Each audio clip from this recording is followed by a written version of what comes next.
Honorable Mr. Umar Farooq, distinguished guests, ladies and gentlemen, good evening, Assalamu alaikum. First of all, I would like to welcome you all to our Istanbul media talk. And in this occasion, we would like to have a presentation about the fake news narrative building and how it affects U.S.-Turkey relations from our presenter, Umar Farooq. Before the presentation begins, allow me to introduce you our presenter. Umar Farooq was born in Pakistan and grew up in New Orleans, in the USA. He studied physics and worked in the science for several years, spending his free time as a community activist. He switched for journalism during the Arab Spring and working at The Nation magazine in New York.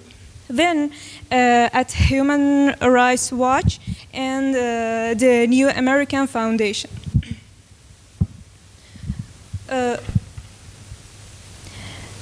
He was born in Pakistan and he was based in Pakistan from 2013 to 2015 as a journalist reporting for the Wall Street Journal and the Christian Science Monitor. He has been based in Turkey since 2015, reporting usually for the Los Angeles Times, but also writing for outlets like Foreign Policy, National Geographic, Foreign Affairs, and others.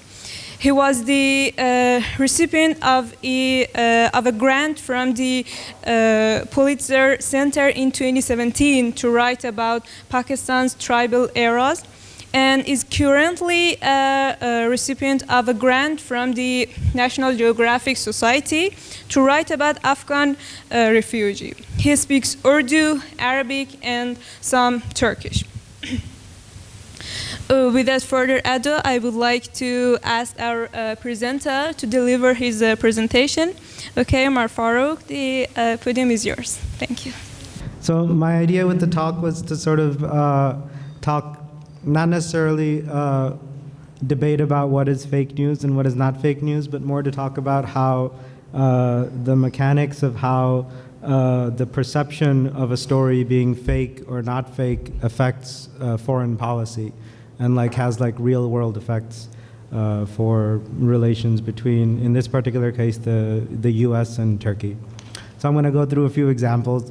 Maybe some of the examples might not make you very happy and you'll probably debate about whether something really happened or didn't happen, but I'm more interested in sort of the perception of something happening or not happening. So let's start with the biggest thing that happened in Turkey in the last few years, which is the coup attempt. And so inside Turkey, it's pretty well understood what happened with the coup attempt. When we talk about Turkey and the US, there's an issue among Turks that the US and a lot of Western nations did not support Turkey when the coup attempt happened, or they were very late in supporting them.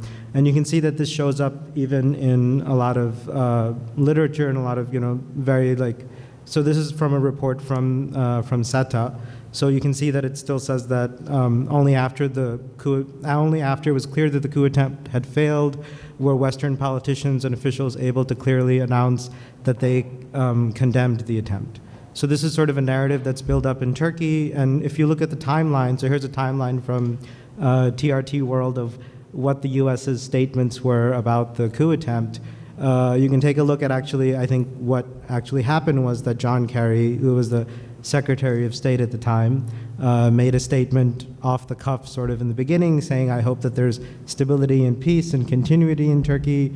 And then hours later, after he'd talked to the Turkish foreign minister and he'd sort of conferred with people, he came up with a much longer statement, which is that the US supports the democratically elected government in Turkey, So by then the narrative had already gone past people. And even today, we still see this sort of narrative. I don't know if you saw this video from last year where the foreign minister was on Deutsche Welle, and there was this back and forth between the foreign minister and the host kept asking him, name a foreign country, name a Western country, name a European country that didn't support Turkey didn't support the Turkish democratic government during this coup attempt. And so you had this sort of back and forth, and you still have this sort of going on. So the debate isn't over, like I said in the beginning of the talk, necessarily over whether or not what actually had happened and whether the Western countries supported it or not. The narrative has already built up. So the narrative, has built up in Turkey that a lot of Western countries like the US did not support the people of Turkey and the democratically elected government of Turkey during the coup attempt.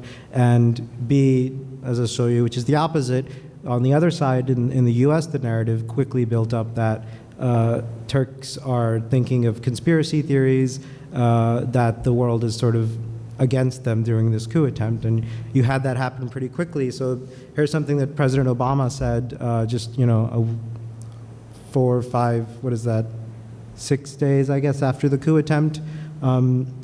He, meaning President Erdogan, needs to make sure that not just he, but everybody in his government understands that those reports are completely false. He's talking about the reports that were in Turkish media that the United States government was behind the coup attempt.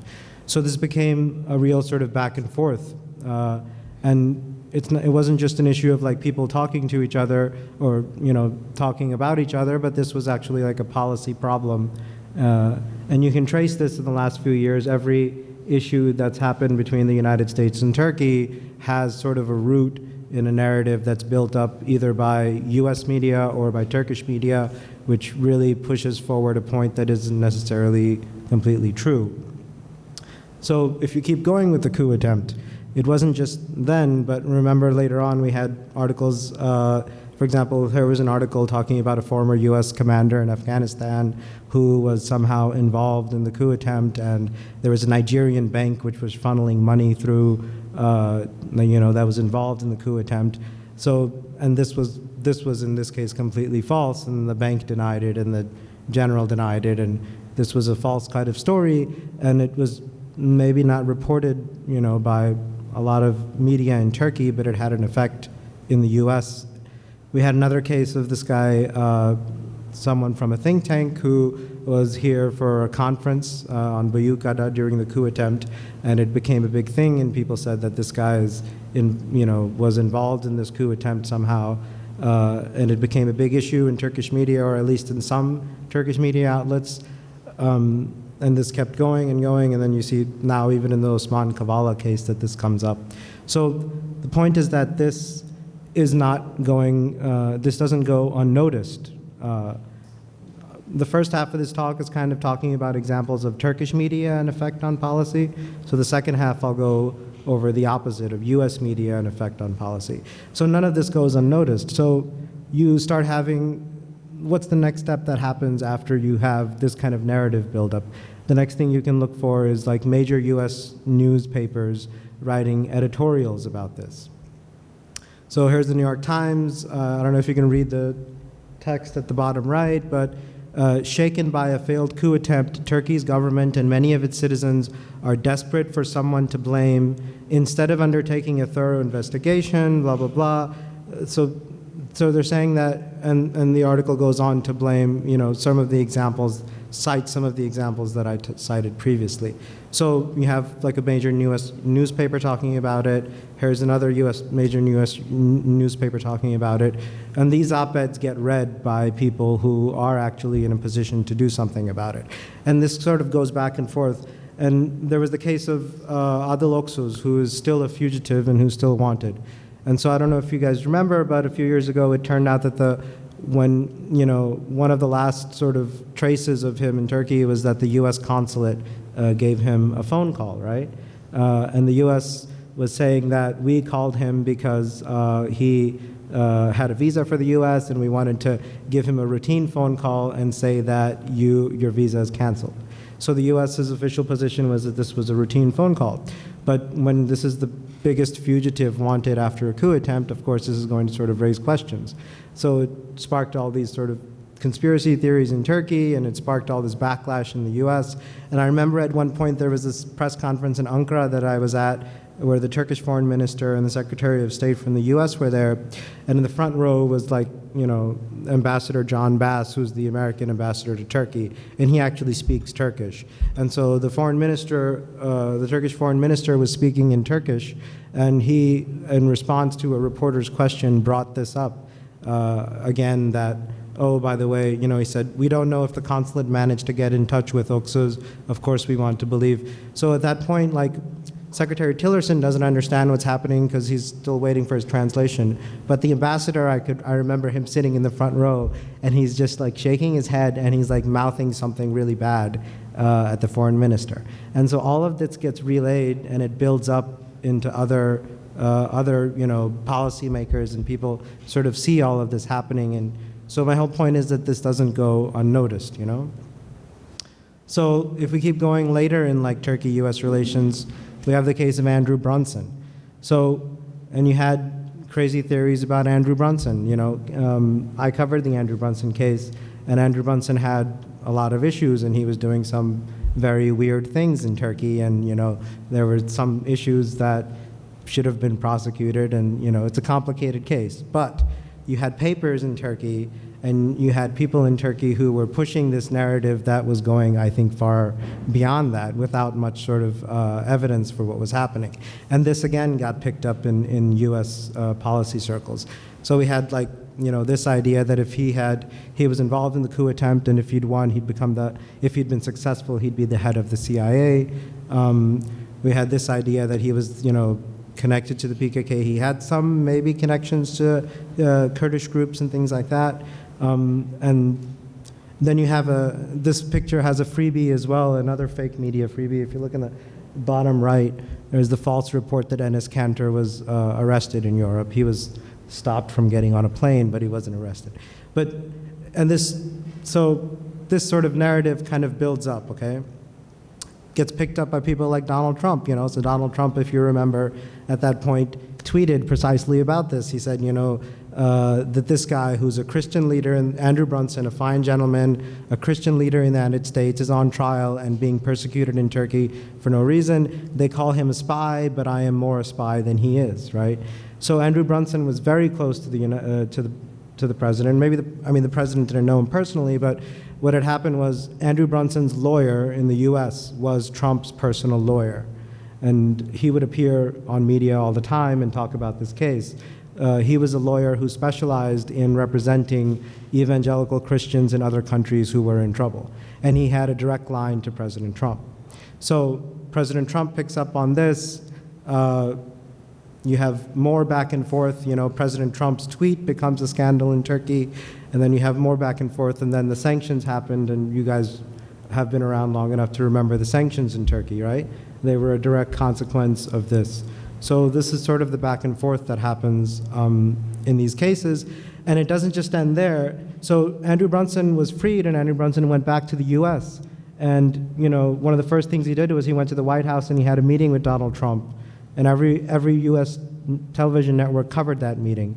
And one of the next things he did over the next few years is multiple times he appeared in the U.S. Congress to give a talk about Turkey as an expert on Turkey. So in June 2019, there was a congressional hearing on religious freedom in Turkey. If you look at the list of speakers, panel 1, Andrew Brunson is speaking. And what did he say? Here's what he said. I tasted a bit of this from the media in Turkey. The coverage was vile. I was a terrorist. I was anti-Turkish. I was the head of the CIA. I wanted to overturn the Turkish government, blah, blah, blah. So all of this sort of goes back and forth. And then the U.S. Senate, these are the people who are going to be making decisions on sanctions in the U.S. Against Turkey, making decisions on resolutions about the Armenian question in Turkey. So this sort of goes back and forth and echoes, right? So that's all from the U.S. to Turkey. So that's from one side, okay? So don't worry, I've got the other side too. So let's talk about Turkey and Islamic State. So can someone tell me what are the main narratives about Turkey and its and Islamic State? Can someone tell me what are the main things you hear? The scariest one is the one that Turkey used to close its eyes during 2013 or 14, I guess, for ISIS fighters to go through Turkey to join ISIS. I think that's the most scandalous Okay. Okay, any other ones? Anything else that people have heard? In 2014, I attended a summit in Gaziantep. There were four politicians, parliament members from European Parliament, and some of them told us some conspiracies which was not real at the moment about ISS. ISIS anyway. We call it Daesh usually. Anyway, they were just telling some stories, just all. ISIS selling the women and kidnapping women, so on. At the moment, at that time, it wasn't happening in Syria. Were they saying anything about the Turkish government's involvement in it too? No, it was a summit not organized but supported by the state. I think they didn't. At that time? Uh-huh. I mean, being there, they couldn't. Okay. Yes. Okay. Any other? What I mean is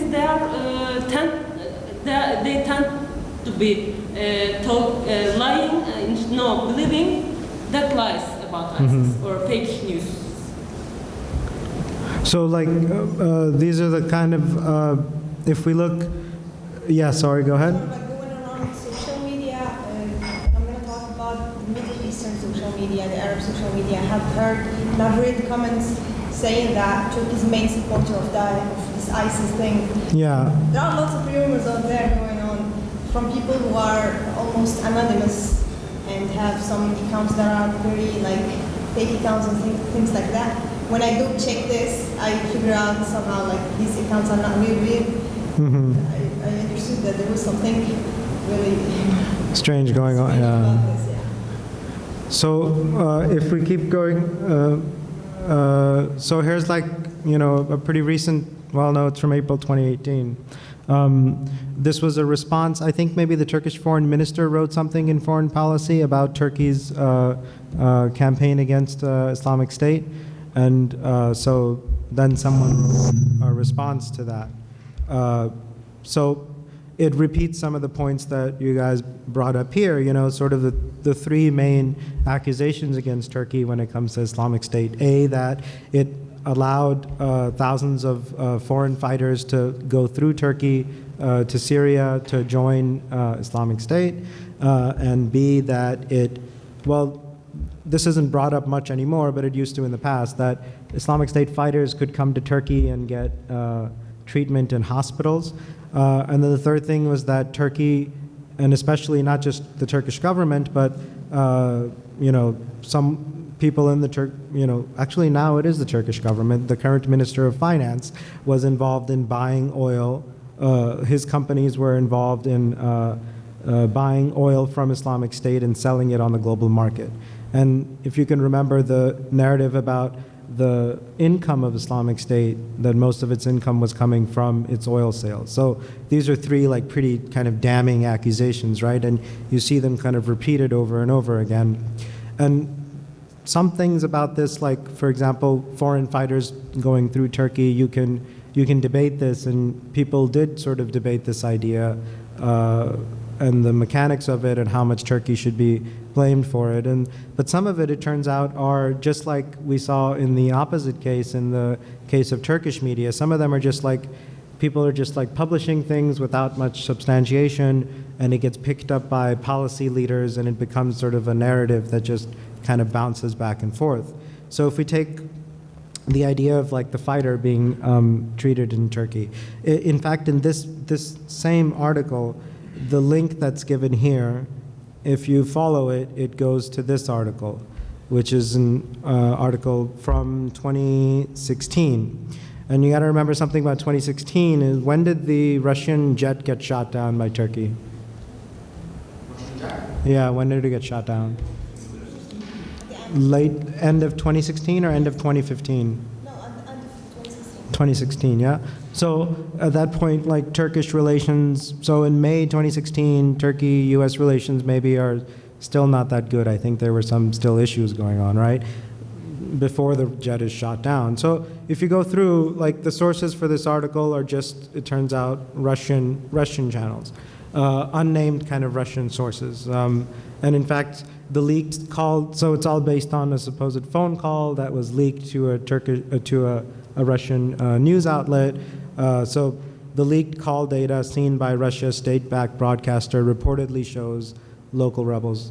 So you can see, like, the source of a lot of these things was coming from media that was dubious, but people kind of just picked up and sort of ran with it, right? Do you guys remember, have you been to this restaurant in Aksaray, Jigaristan? Yeah? Okay, do you remember what happened with these guys? Does anyone remember? No? Yes. Yes, they were. What happened was a Russian blog ran a picture of these guys with Bilal Erdogan, and it was happening at a time that the same news was going on, that the Erdogan family is involved in this and that or blah, blah, blah, and this became like a big thing, and they had no proof at all that these guys were ISIS. They even, like, I don't know if they came up with names or something, but it became like kind of an issue. And so these guys, here's like a great strategy to combat it. You know what they did? They went and invited people to come, they invited journalists to come and eat with them, and a bunch of Western journalists went down to Aksaray and had kebabs with them and wrote about the fact that these are not ISIS. These are just, yeah. This is, yeah. And at the time, I remember, like, there was a lot of, Aksaray was considered a very dangerous place. Like, everyone who was writing about human smuggling in Turkey, everyone who was writing about ISIS was like, you go to Aksaray and, like, every other guy standing around is a human smuggler ready to take you into Syria. So it kind of fed into this big narrative. But, like, the source of it was like a totally fake, like, Russian blog with, like, no way to prove what was happening. And some people tried to do more, like, I think, real journalism about it. So there's a guy from BuzzFeed who went to a village in southern Turkey where to actually see how oil was smuggled across the Turkey-Syria border. And it turned out that the story was a lot more complicated because of the fact that things have always been smuggled across the Turkey-Syria border, and oil has always been smuggled across the Turkey-Syria border. You don't know who's selling you the oil, and you don't know who's buying the oil, and it's very difficult. And so he wrote this story, and actually, just like a few weeks after he wrote this story, I think there was a huge Turkish police operation on the village that he talks about, and they shut down at least what was happening in that village. And later on, like, you had other people, like in the New Yorker, this was in December 2015, you had people actually point out that this was a much more complicated story than it was being made out to be. And I bring up the oil smuggling story because after the Russian jet was shot down, I remember writing an article about right across Bab Salama, there was right across one of the Turkey-Syria border points, there was a major transportation hub that the Russians bombed. And I remember writing about it because this was a transportation hub that almost all the humanitarian aid that was going into Syria was flowing through, and all the humanitarian aid groups were really, really pissed off that this was bombed. And then the Russian officials went on TV and they said that we bombed this based on the evidence that ISIS oil flows through this particular hub. So this had, like, very real consequences for people in Syria, not just like consequences for Turkish foreign policy or Turkish perception, but this sort of narrative built up and it had consequences. So this still is kind of true today. You know, now you see President Trump talking all the time about why he wants to get the oil in Syria, why he wants to keep some U.S. troops in northeastern Syria, because he wants to protect the oil. And so one of the justifications that U.S. policymakers give is that, hey, the oil is extremely important, we can't trust anyone else to take care of it, and we don't want ISIS to get it again, so we need to keep troops there to look after it. And then if we look, here's another sort of example now, if we move on to Turkey's most recent operation in northeastern Syria, there's a lot of, obviously, narrative building and fake news and things that go around that.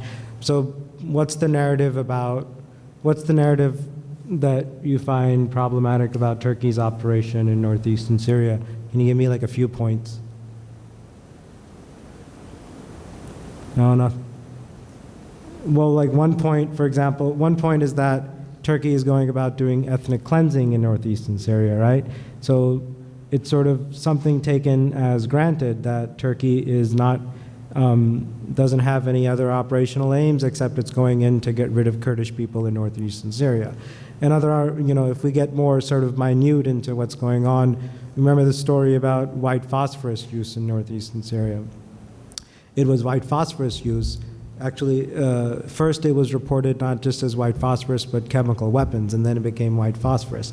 And now it's still sort of a debated sort of story, but these things have sort of built up. And do you remember this example of ABC News running this video of an explosion? Yeah, and it was actually from like a gun show. It was like from a weapons demonstration. So the reason this story was able to run, and the reason that this editor at ABC was able to, someone sent them this video and they were like, oh my God, let's run this on TV now. They didn't really think twice about it because in their mind, they expect Turkey to go about ethnic cleansing in northeastern Syria. So this sort of became sort of like of course, let's run this. We've got visuals of what we knew was already happening on the ground. And then sort of like a funny thing, Donald Trump made a tweet about this and used it for his own domestic purposes or whatever, but yeah. So we have other examples of during this operation. In previous Turkish operations in Syria, I think that the Turkish military and the Turkish foreign ministry haven't done this much work to try to talk about fake news. And now we're talking about fake news that's shared on social media. So Turkish officials now regularly put out these very easy to debunk kind of social media things, like people share a picture and say that this is happening right now in northeastern Syria, but actually these are pictures from the past, pictures from other news reports many times in other parts of the world. Like here's a picture from Morocco. There's a picture from Iraq's Mosul. So that was so again, all of this these perceptions kind of build up. So this perception of what Turkey is doing in northeastern Syria, that it's doing ethnic cleansing, have filtered not just through sort of the media, but again, the policymakers. So there's Senator Menendez, Bob Menendez. He's one of the leaders of the Senate Foreign Relations Committee, has a lot of power in the US Senate. When he talks about Turkey, people sort of listen. So can you read what it says? So here's his statement about sanctions on Turkey, and he's talking about he was critical of President Trump for allowing Turkey to sort of for President Trump, What's that? Allowing Turkey, yeah. But anyway, so the words he uses clearing the way for a campaign of ethnic cleansing against Syrian Kurds, right? So with the pullout of American troops, Turkey was effectively given license to commit these abuses and unleash unspeakable crimes, blah, blah, blah.